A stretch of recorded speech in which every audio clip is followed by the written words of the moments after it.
les gars, c'est le club de la semaine.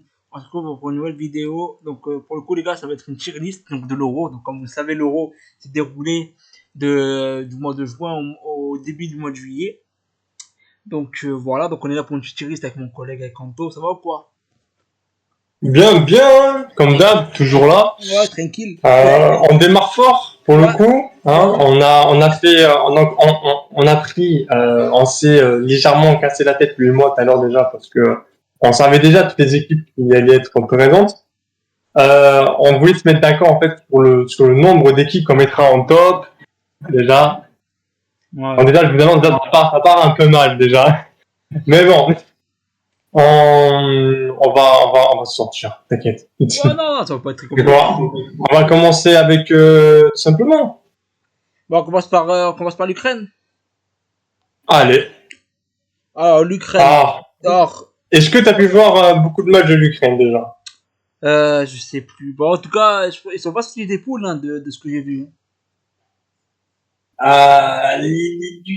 L'Ukraine, ça a été légèrement compliqué. Déjà, déjà, depuis qu'il y a eu ce malheureux conflit.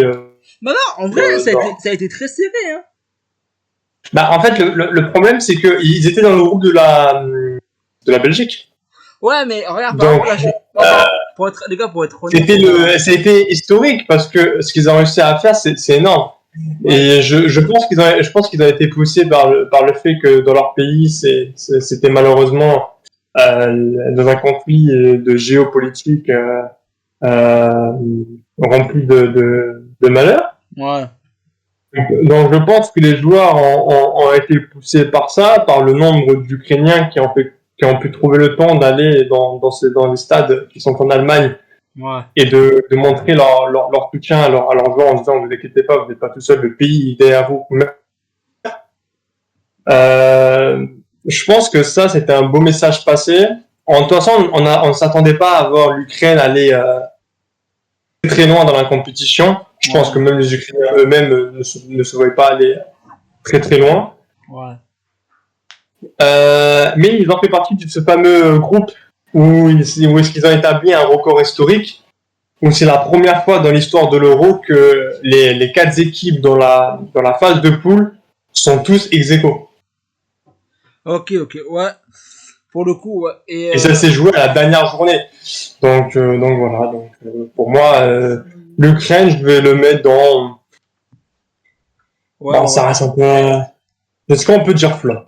Bah, moi, pour moi, non. Pour moi, c'est pas flop. Je suis d'accord avec toi, ça peut pas être trop un flop dans le Non, parce sens que où regarde, moi, par exemple, pour être honnête, les gars, il y a eu trop de facteurs contre eux. ouais, et surtout quand là, je prends moi, personnellement, les gars, moi, quand je fais les tier lists, pour le coup, j'ai les résultats sous mes yeux sur mon téléphone pour voir, pour étayer bien les propos, parce que l'euro, ça fait quand même quelques années qu'il est passé, et j'ai peur d'oublier des choses, même peur de dire n'importe quoi non plus. Donc, pour le coup, et les gars, juste pour vous dire, la vidéo, ça va être en deux parties, parce qu'il y a 24 pistes, c'est quand même long, et pour le coup, on va essayer de passer, on va essayer de non plus de pas faire trop la vidéo. Oui, ça c'est pas un Donc, problème. regarde, pour moi, c'est satisfaisant. Pour moi, je m'explique. Parce que, regarde, là, je prends les résultats. Bon, premier match, ils ont fait tarter par la Roumanie 3-0. Mais après, ils ont quand même gagné la Slovaquie. Ils ont fait nul contre la Belgique. C'est-à-dire que, et en plus, les quatre pays, ils sont à 4 points. Donc, en soi, en fait, ça se joue au blanc. Ça a été la poule la plus comment dire, la plus disputée. Ouais, la plus relevée, la plus disputée. Et puis, on ne pensait pas que la Belgique allait avoir autant de problèmes La Belgique, ils ont dans ce groupe-là. Bref, on en reparlera après. Mais on y reviendra sur la Belgique parce qu'on va pas trop les louper Ouais, aussi. voilà, mais bref, donc moi, pour moi, c'est satisfaisant. Tu penses quoi, toi? Ouais. Vas-y, allez, satisfaisant. Donc toi, tu penses à ça. Bah attention, on peut pas les mettre plus bas. Donc soit ça serait satisfaisant, soit ça serait flop. Ah, pour moi, c'est Flop, on pourrait pas parce que je pense que ça serait un autre critère. Ça serait trop méchant envers eux. Ouais, mais bon, ça, c'est. En fait, moi, je les mettrais en flop si ça avait été une grosse nation. Tu vois. S'ils n'avaient pas été Donc, dans le conflit s'ils n'avaient pas eu un conflit géopolitique, je les aurais mis en flop. bon, voilà, donc pour finir avec l'Ukraine, voilà. C'est à peu près ce qu'on avait à dire. Voilà. On passe à la Croatie. Alors, la Croatie. Pour moi, je vais tuer avec la Croatie parce que déjà, ils sont pas qualifiés. Enfin, ils ont été en fait, là, La je prends tous les jeux. Croatie. Pour moi, en fait, ils sont derniers chez les troisièmes. Parce qu'il y a les meilleurs troisièmes pour passer les huitièmes. Et ils sont derniers des troisièmes. Et en plus, la Croatie, c'était comme demi-finaliste de la dernière Coupe du Monde. Ils ont quand même été finalistes de la dernière de l'avant-dernière Coupe du Monde. Donc, pour moi, c'est un flop. Pour moi, la Croatie, donc, il y a des très bons joueurs, comme Modric, Brozovic, Mandzukic, et bref, tout ce qui finit en, ah non, Mandzukic, De toute façon, comme dirait un certain célèbre joueur qui a remporté la Coupe du Monde sans avoir joué une minute, il en dirait, de toute façon, il l'avait dit au micro après avoir gagné la Coupe du Monde, il a dit, de toute façon, on savait qu'on allait le battre parce qu'il y a trop de hic. Et je crois que c'est pas pour faire vraiment, je savais que ce joueur c'était surtout pour faire rigoler la galerie qui disait ça, mais entre parenthèses, je pense que d'un côté il a pas forcément tort. Si on enlève le côté un peu marrant avec un jeu de mots par rapport au nom de famille croate, c'est vrai qu'il y a des, je dirais pas qu'il y a des sérieux problèmes dans la sélection croate, c'est juste que la sélection elle est légèrement divisée entre déjà là depuis des années, donc entre soi-disant les vieux, quoi, les vétérans, et les nouveaux qui arrivent. Ouais. Et je pense que il va falloir peut-être faire légèrement plus confiance aux nouveaux, parce que ce seront eux qui vont porter la sélection dans les prochaines grandes compétitions qui joueront le plus long possible. Donc autant leur donner le confort possible. On sait que Modric a cette mentalité-là, de donner la chance aux nouveaux, de leur dire vous faites partie de l'équipe. On l'avait vu dans le documentaire Capitaine, dans le fameux documentaire Capitaine sur Netflix, quand il avait eu une grande discussion pendant la Coupe du Monde au Qatar, avec le petit jeune gardien croate. Voilà, il lui a dit non, t'inquiète pas, t'es au sommet, n'aie plus peur de rien. Bref, il lui avait donné d'excellents conseils, et puis il a fait son rôle de capitaine. Après, Modric, il n'y a pas que lui qui est excellent dans cette équipe, il y a d'autres joueurs qui ont un level international extraordinaire, qui jouent dans des grands clubs européens dans les 5 grands championnats, et eux par contre ils ont aussi toute leur responsabilité à que l'équipe ne se fasse pas malmener, surtout dans un groupe qui n'était pas non plus facile, parce que c'était le groupe de la mort. Devant toi tu as le champion en titre, donc tu avais l'Italie, tu as l'Espagne qui avait fait une demi-finale de dingue, donc qui était entre parenthèses une grosse équipe sur le dernier Euro. La Croatie dedans qui fait partie depuis quelques années qui commence à devenir parmi les favoris des équipes européennes. Et puis on va dire t'as l'outsider, t'as l'Albanie. Bon, terminer troisième ton pool, sachant que l'Italie ça fait quelques années que ça va pas trop. Voilà, bon, pour moi ça serait un flop. En tout cas, j'en attendais plus de la part de la Croatie, surtout face à l'Italie, que l'Italie ils ont proposé un match plus que décevant face à l'Albanie. Voilà, donc je suis d'accord avec toi. Bon, on passe à la République tchèque. Enfin, la Tchéquie. Bien sûr. Ouais, République tchèque, Tchéquie. Ouais, c'est pareil. Bref, vous avez compris. Les Tchèques, quoi. Ouais, pour moi. Non, en toute honnêteté. Pour moi, les Tchèques, ils ont fini dernier de la poule avec un seul point, malheureusement. C'est pas là. Bon, en vrai, ouais, mais ça n'a pas été. Les Tchèques, ils se sont pas laissés faire. Par contre, le Portugal, c'est très serré. J'ai vu le match pour le coup. C'était très quand les Portugais, ils ont montré qu'ils étaient présents et pour eux, ils avaient rien à perdre. De toute façon, ça se voyait. Donc, dans ce groupe-là, si le Portugal termine premier de son groupe, on a compris pourquoi, littéralement. Tu as la République tchèque, comme tu as dit, elle termine avec un point. On fusionne des matchs. Je sais pas si tu as pu regarder un peu quelques matchs, mais même celui face à la Géorgie, ouais. Il a été super beau le match. Ouais, ils ont fini avec match nul. Bon, par contre, celui contre la Turquie, quand tu as Arda Güler dans ton équipe, moi, personnellement, je les mettrais en flop. T'en penses quoi? Toi, tu les mettrais en flop. Après, tu peux pas les mettre en satisfaisant, ils ont fini dernier. Tu peux pas les mettre en surprise et tu peux pas les mettre en top. Pour moi, c'est flop. Hein. Ah non, top. Là, tu me les mets en top, je crois, je pars de la vidéo, là. Ah, mais clairement, là, je l'annonce, là. Non, ouais, oui, tu peux les mettre en flop. Mais je qu'on va peut-être pour la partie 2, on réfléchira si on va pas rajouter une case en plus. Ouais, bah après, je sais pas. Bref, on verra. Le Danemark. Bon, beaucoup le Danemark, c'était pas mal, le Danemark. Hein. Le Danemark de Dolberg, Schmeichel et surtout de notre cher. Ils sont qualifiés pour les huitièmes de finale déjà. Ils sont sortis des poules. C'est surtout le Danemark en question, le fameux grand Danemark. Celui où est-ce qui s'était passé au dernier Euro. Malheureusement, une tragédie. Ouais, qui s'est soldée par. Qui a failli, ouais, mais ça reste quand même assez marquant dans l'histoire du football quand même, parce que c'était plus arrivé depuis des années qu'un joueur de renommée de son nom tombe comme ça sur le terrain et que finalement, bah, on revient. Et puis, en plus, ce qui est totalement incroyable pour cette nation, ce qui est formidable, c'est que dès leur premier match de l'Euro, le premier but inscrit dans la partie de leur match, ça a été inscrit par Eriksen. Ouais, c'est vrai. Donc je crois qu'il n'y avait pas plus beau message à passer que non, vraiment le Danemark, il y a eu quand même pas mal de gâchis dans les matchs. Il y a des choses où ils auraient pu prendre plus l'ascendance sur certaines équipes qu'ils avaient dans leur groupe.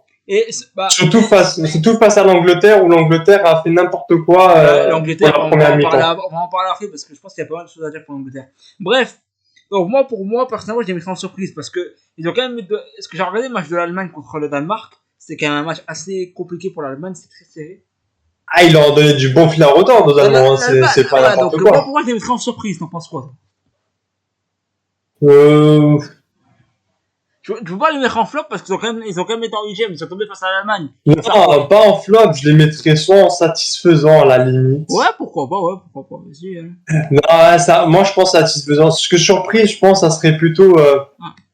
Pour moi, surprise, c'est. Ah tiens, en passant, est-ce que tu peux échanger en fait la ligne surprise et satisfaisant? Pour moi, surprise, ça doit être en dessous de top. Parce que pour moi, si tu fais surprise, c'est que tu as vraiment été une équipe qui a surpris le public. Ok, pas de soucis. Bon, bah, on fait ça en direct live. Hein. Ok, sur ça. Non, mais tu peux bouger. Bon, c'est pas grave, je tape, tant pis. Hein. Oh, comme tu veux. Alors, et hop là. Tac. Voilà, surprise. Merci. Ouais, je pense que Donc, l'Ukraine, je les mets en satisfaisant, alors. Ouais, tu les descends, le Danemark aussi. Ouais, c'est bon. Tu les mets côte à côte.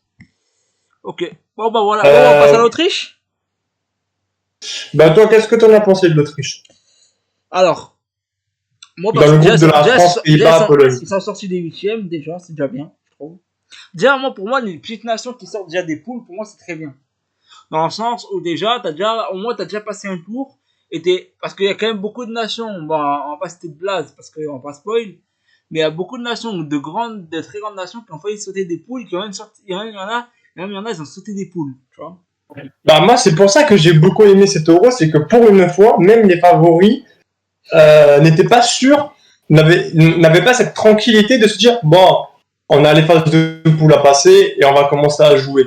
Non, pour une fois, j'ai trouvé ça tellement beau à regarder d'un côté, où j'ai enfin pu assister à une compétition où même les petites équipes se sont dit, bah mais attendez, nous aussi on a toutes nos chances de passer en huitième de finale, pourquoi eux ils auraient le droit et pas nous?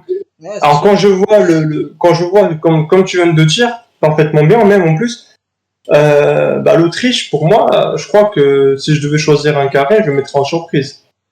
Ouais. Parce qu'on rappelle qu'ils ont fait un hold-up sur la dernière journée. Bah ils ont quand même battu les Pays-Bas. Même contre la France, c'était pas fameux. Je te demande pas là. Bref, on en parlera après de la France. En plus, c'est pas. L'Autriche face à la France, ils ont montré un jeu très intéressant qu'habituellement ils montrent pas. Ils ont été très solides tactiquement. Ils ont beaucoup gêné la France, tu vois. Niveau mental, je pense qu'ils avaient plus de mental que toutes les équipes qu'il y avait dans le groupe. Ça, c'est sûr et certain. Ouais. Après, personne ne voyait l'Autriche terminer premier. Et en plus, quand je te dis qu'ils faisaient de l'hôtel, c'est que quand la France menait 1-0 face à la Pologne dans la troisième journée, la France était première. Ah, mais après, la France était première. En deuxième, c'était les Pays-Bas. Ouais. C'est vrai. Ouais, ouais. Pour le coup, c'était les Pays-Bas qui étaient. Bien, au niveau des points entre nous, directement à la première place. Et là, à ce moment-là, en fait, les Pays-Bas, ils se prennent un coup de massue, donc ils savent très bien ce qui va se passer pour eux. Ouais. Et la surprise, c'est que l'Autriche, à la fin des 2 matchs, bah, c'est eux les premiers. Et voilà, quoi. Pour moi, c'est une équipe surprise. On les attendait pas là. En tout cas, pas où est-ce qu'ils sont allés. Ouais, pour le coup, je suis d'accord avec toi. Pour le coup, voilà. Donc, voilà. Donc, on va passer à l'Allemagne. Vas-y. Donc, bon, je vais plus Ah, je sais que là, c'était bébé, là. Je vais te laisser parler. Donc, l'Allemagne, moi, j'ai regardé quasiment tous leurs matchs. Pour le coup, à part, je crois, un an. Mais je crois que j'ai tout regardé l'Allemagne. Pourquoi? Pour le coup, l'Allemagne. Alors, pour moi, l'Allemagne, je sais pas vraiment où les mettre parce que, en fait, d'un côté, j'ai envie de les mettre en flop. Parce que je m'explique. Ils sont chez eux. Ils ont une grosse équipe. C'est la dernière compétition de Tony Kroos. Je pensais qu'il allait aller au moins jusqu'en finale. Bon, en soi, après, j'ai pas envie de les mettre en flop parce qu'ils ont quand même tombé face au champion en titre. Enfin, face au champion plutôt. Ils ont quand même fait un bon match, ils sont quand même revenus. L'Allemagne, en fait, le truc que j'ai envie de les mettre en satisfaisant, dans le sens où, pour moi, l'Allemagne ils ont eu un mental qui était quand même assez remarquable, dans le sens où même s'ils étaient menés, ils ont quand même réussi à revenir, même face à l'Espagne, c'était compliqué, Florian Wirtz a mis un vrai but. Ah ouais, dans les dernières minutes, même face à, attends, c'était en huitième de finale, c'était l'Allemagne. Alors, l'Allemagne, ici, on fait le même coup en huitième de finale, attends, je retrouve l'équipe. C'était face au Danemark. Danemark également, c'était un vrai match, ils ont gagné. Pour le coup, c'était quand même assez, entre guillemets, c'était quand même assez, je trouve que c'était quand même une belle équipe. Ils essaient quand même de proposer quelque chose. Ils ont essayé quand même beaucoup de choses. Et moi, je trouve que, en fait, pour moi, c'était pas tombé face à l'Espagne. Pour moi, ils allaient vraiment en finale ou en demi, tu vois. Pour moi, par exemple, il y avait Allemagne-France. Pour moi, l'Allemagne passait. Et, donc, pour moi, moi, j'aurais dit le contraire pour le coup. Ah ouais? Bon, bref, on en parlera après de la France. Ouais, donc, je pense que pour le coup, si l'Allemagne serait tombée contre la France, même si nous sommes français, en sachant en respect, si jamais on a des Allemands qui passent par là et qui comprennent le français, ne venez pas nous incendier dans les commentaires. Ouais.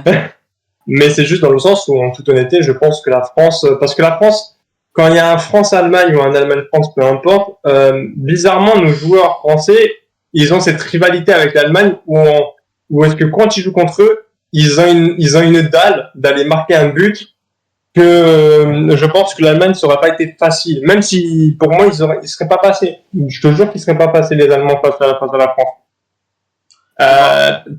Carrément, je pensais, bon, après, je suis d'origine espagnole, donc forcément, j'étais content quand l'Espagne a gagné l'Allemagne, mais quand j'ai vu que l'Espagne a réussi à gagner les Allemands, c'était pas facile, hein. Ils étaient vraiment malmenés, les Espagnols. Ouais.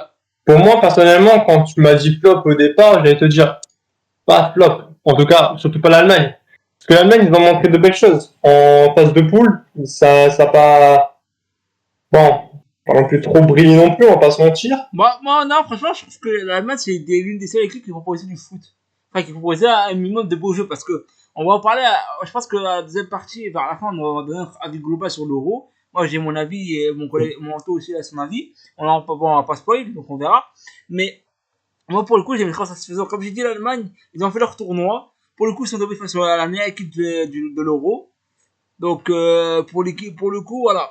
Moi, pour moi, j'ai une très satisfaisante, t'en penses quoi? Après, le problème, c'est que vas-y, place-les en satisfaisant. Mais après, si tu veux, l'Allemagne, le problème qu'ils ont eu pour moi, l'équipe était belle. Le seul gros problème, la seule faille qu'ils avaient, c'était la défense. Elle était catastrophique. En fait, le milieu de terrain, très bien. Moi, je suis d'accord avec les choix qui a été fait au milieu de terrain. L'attaque, elle était incroyable. En toute honnêteté, pour l'Euro, je crois que c'était la meilleure attaque de l'Euro. L'Espagne. Non, même l'Espagne à côté, ça vaut pas l'attaque allemande. Quand même. Pas. Bon, faut en parler après. Non, vraiment pas. Non, vraiment pas. En termes de jouabilité en attaque, les Allemands ils surclassaient les Espagnols. Les Espagnols ils sont très bons en défense. Ce qui, contrario, n'est pas le cas. Et puis ils ont su, c'est là où j'en viens, c'est le gros bémol d'une équipe comme ça. Les Allemands, pour le coup, là, dans cet Euro, ils se sont pas cachés. Ils ont vraiment montré ce que c'était la mentalité allemande, la fameuse mentalité allemande. Alors ça, on l'a très bien vu, hein, c'est de l'attaque à l'attaque. Mais le problème, c'est que la défense, Ok, t'as qui? T'as Rudiger. Et le problème, c'est que Rudiger, il peut pas gérer toute la défense non plus, les gars. Donc, la défense était très fragile durant l'Euro côté allemand. Il y avait Ouais, beaucoup d'équipes. Quand tu vois la Hongrie, l'Écosse, même la Suisse, qui ont réussi à trouver des failles assez rapidement dans la défense de l'Allemagne, alors que l'Allemagne menait au score par 1 ou 2 buts d'écart, tu te dis, bon, ils s'amusent à quoi les Allemands en défense, en fait? Genre, t'es en train de mener au score, ok, c'est bien, tu te relâches un peu, mais bon, tu risques de perdre le match. À tout moment, dans l'Euro, c'est un match, c'est décisif. Surtout en phase de poule, encore, tu peux essayer de te rattraper, mais quand tu arrives en face au Danemark en huitième de finale, quand tu vois que les Danois, ils ont failli revenir au score, ouais, ah non, quand même pas. ouais, moi pour le coup, je suis d'accord avec toi. Bon, on passe à l'Angleterre. Ouais, on passe au seul gars dans toute sa carrière qui n'a encore jamais gagné un trophée. Alors franchement, Kane, c'est une dinguerie. Miskin, il a même signé au Bayern de Munich pour gagner un trophée, ne serait-ce même un championnat. Même ça, c'est le Bayern Leverkusen qui a gagné. Il s'est trompé de Bayern, je crois. En fait, moi, l'Angleterre, je t'explique un truc. Moi, pour moi, l'Angleterre, j'ai un problème avec eux. En fait, moi, pour moi, Southgate, le sélectionneur de l'Angleterre, a fait une erreur pour Mhm. moi. C'est d'avoir mis Bellingham et Ah, il a Foden. pas fait que là, il en a fait beaucoup. Non, mais moi, voilà, sa plus grosse erreur, c'est d'avoir mis Foden et Bellingham sur le même, dans le 11. Je m'explique. Pour moi, Bellingham, à la base, avant qu'il vienne au Real Madrid, était un 8 qui se projetait beaucoup. Mais il n'était pas autant, on va dire, il n'était pas autant médiatisé, il n'était pas autant porté vers l'attaque. Là, au Real, cette première saison, il jouait en numéro 10 en électron libre, c'est-à-dire il bougeait de partout. Et des fois, un coup il était 8, un coup il était même numéro 9. Bref, il était vraiment partout.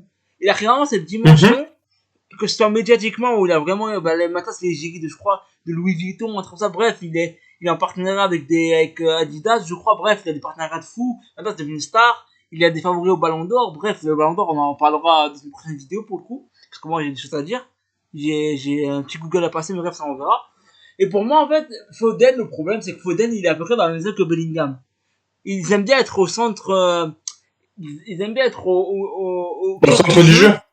Ouais, au cœur du jeu pour distribuer des ballons. Foden, il a plus cette grosse frappe, pied gauche, il rentre sur son pied gauche, il enroule.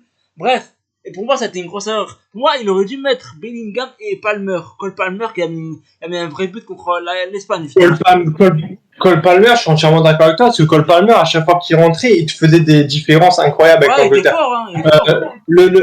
Le seul truc, à la limite, surtout, je crois, je n'ai pas compris, mais si jamais un jour on a l'occasion encore de discuter avec Southgate, nous, ça me fera un grand honneur qu'il passe avec nous sur la chaîne, ou Ça qu'on va ait pas. l'occasion même de le voir en privé dans la vraie vie.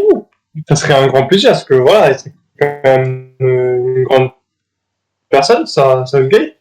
Et ça serait au grand plaisir qu'il m'explique quelle était sa tactique. Euh, Pourquoi mettre un Jude Bellingham qui est pour moi son meilleur potentiel, son meilleur style de jeu, c'est comme tu viens de dire, au cœur du jeu. Et pourquoi tu me le mets en marquage sur Dani Carvajal, alors que littéralement les Espagnols, réellement, surtout Dani Carvajal, il a l'habitude. C'est un mec, c'est un défenseur, c'est un latéral. Lui, il s'en fiche d'être marqué par marqué. C'est son rôle, en fait. Tu mets quelqu'un pour faire un marquage contre Dani Cavara, mais plutôt un ailier de ton équipe, pas forcément un Jude Bellingham. Parce que quand il fait son changement à la seconde période, et qui te fait, qui recentre Bellingham au cœur du jeu, ah bah bizarrement, Bellingham passe décisif, but, égalisation. C'est bizarre, C'est simple le football, hein. C'est bizarre, hein, mais c'est simple. Hein. hein. Si vous mettez ces joueurs qui vont être qui vont devenir des très très grands joueurs dans les années à venir, et qui ceux-là à l'heure actuelle, ils sont dans des clubs pour évoluer à devenir même, ne serait-ce peut-être même des légendes. Comment tu veux les avoir dans l'équipe nationale et te retrouver pas les mettre à leur poste en fait. Genre, je veux bien qu'aucun joueur il soit polyvalent, mais c'est pas tous les joueurs qui sont habitués à être Et polyvalents, surtout, surtout dans une grande compétition où l'Angleterre, ça fait des années qu'ils n'ont pas et gagné en un plus, trophée. d'après certaines personnes, ils ont des infos comme quoi ce qui paraît en Angleterre, c'était compliqué au niveau de l'entente. Et ça se voyait un peu sur le terrain. Ça se voyait qu'ils n'étaient pas unis. Mais ça se voyait, ça se voyait. Ça se voyait. Sincèrement. D'après certaines rumeurs, Bellingham et Kane, ça se passait pas trop bien en fait. Mais le problème, c'est que Jonathan, là, parce que là, on l'a encore vu, parce que l'Angleterre, bien joué à eux, quand même, c'est énorme ce qu'ils ont fait. Hein. Habituellement, ils y vont jamais jusqu'à là. Ils sont toujours arrêtés avant. Ils sont quand même à l'escore final, donc ça fait quand même. Ils ont été 2 fois finalistes. Respect à eux, quand même. Voilà, donc un très, très grand jouet. On va la mettre dans la catégorie satisfaisant. Ouais, je pense. Ouais. Oui, parce qu'en vrai, ils ont quand même fait un bel euro, malgré. Quoique. Attends. Qu'est-ce qu'il y a Les Anglais, le problème, c'est que à l'époque, ils avaient Maguire. Enfin, ils ont enfin compris qu'il fallait le mettre sur la touche ou ne plus le sélectionner. Enfin, ils l'ont compris. Je n'ai rien contre Maguire, mais quand vous savez que vous avez un joueur comme lui dans l'équipe nationale, et autant qu'en club, il est dans un niveau de football très très bas par rapport au standing qui est censé être proposé par l'équipe d'Angleterre, avec d'autres joueurs qui ont un potentiel en club qui sont extra, tu me fais jouer déjà un Maguire. Bon, heureusement, il a quasi joué pendant cet euro, mais ça, c'est pas un problème, tant mieux. Enfin, sur ça, ils ont compris. Le seul truc qu'ils n'ont pas compris, c'est qu'ils ont fait jouer Harry Kane. Alors, Harry Kane, j'aime beaucoup ce joueur. Vraiment, j'ai trop rien à dire au niveau de ce gars-là. À part dire que c'est un très très bon numéro 9, et tout, il sait comment faire les décalages et tout. Ça, ok. Mais le problème, c'est qu'avec l'équipe d'Angleterre, il y a énormément de jeunes qui sont tous en train d'exploser leur potentiel. Et encore là, actuellement, il y a encore d'autres jeunes qui sont en train d'être faire encore la fameuse âge doré de l'Angleterre. Autant que la France, autant qu'en Allemagne, et là, comme l'Espagne dans cet euro qui s'est enfin révélé avec son âge doré. Et tout comme aussi pour les Pays-Bas avec Xavi Simons et tout. Quand tu vois que t'as des jeunes joueurs comme ça, tu me fais jouer Harry Kane. Ça s'est vu un gars qui la fois dans les matchs, Harry Kane, il est toujours délaissé, voire aucune passe, et quand ils essaient de trouver Harry Kane, ils n'arrivent pas. Mais c'est normal. C'est normal. La tactique de jeu mise en place par l'Angleterre, à chaque fois qu'Harry Kane sortait et qu'il faisait rentrer, comment il s'appelle là? Je crois que c'était Watkins et Cole Palmer, à chaque fois qu'ils rentraient, différence. Ils apportaient beaucoup plus. Ils apportaient beaucoup plus, ça courait dans tous les sens, et puis même les milieux arrivaient plus à les trouver. Parce que c'est facile. Leur style de jeu à ces deux petits jeunes qui rentraient à chaque fois était en adéquation. Comment on appelle ça? En équation avec ceux qui sont derrière. En adéquation avec en adéquation avec ceux qui sont derrière. Le problème, c'est que vraiment l'Angleterre avait un potentiel de fou malade, que ce soit sur le dernier Euro où est-ce qu'ils ont perdu en finale contre l'Italie, et que ce soit contre les putain, ils ont vraiment pas de chance en vrai, les Anglais. Italie, Espagne, ils ont fait. Ils ont vraiment pas de chance. Prochaine finale contre la France. Comme ça, vous avez vraiment pas de chance, les Anglais. Mais non, en toute honnêteté, je sais pas comment tu peux avoir autant de potentiel dans ton équipe et ne pas trouver un sélectionneur, parce que avant, c'était pas Southgate le problème. Et là, pour cet euro, ça a été lui. Pour l'autre euro, on a ce problème qui se cumule depuis 2 euros différents. C'est Southgate, il me fait penser à normal. Southgate, il me fait penser à Deschamps. En plus, la Croatie, il est vite trouvé, parce qu'en plus, on va passer à la France.